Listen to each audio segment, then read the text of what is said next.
Welcome the our channel. Today we how to disable RSS reader auto posts to LinkedIn step by step clearly. Open your LinkedIn account in your preferred web browser. Navigate to the top right corner of your home page. Click on the Me icon, which is your profile picture. From the drop-down menu, select Settings and Privacy. In the Settings page, locate the Account tab on the left side. Click on the Account tab to expand the options. Scroll down to find the section labeled Third-Party Applications. Within this section, click on Connected Applications. Look for your RSS reader application in the list of connected apps.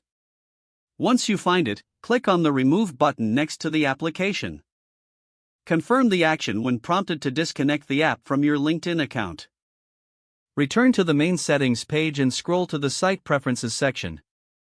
In this section, find the Sharing preference. Toggle off any settings related to automatic posting from third-party services. This action will disable auto-posting from your RSS reader to LinkedIn.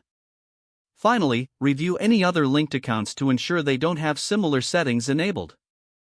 Your LinkedIn account is now free from auto-posts from the RSS reader.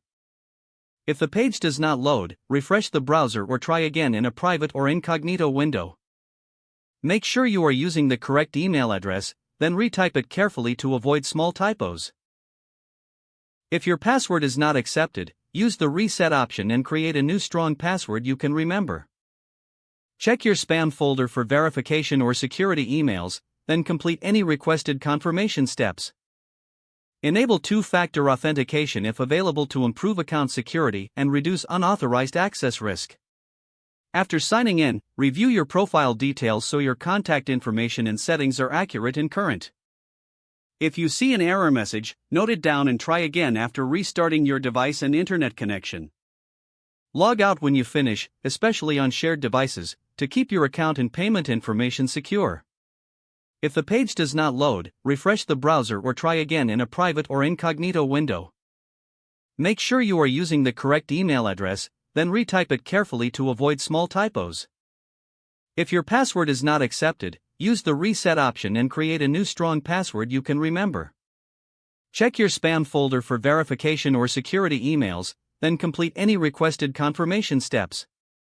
Enable two-factor authentication if available to improve account security and reduce unauthorized access risk. After signing in, review your profile details so your contact information and settings are accurate and current. Don't forget to like this video and subscribe to our channel for more step-by-step tech guides.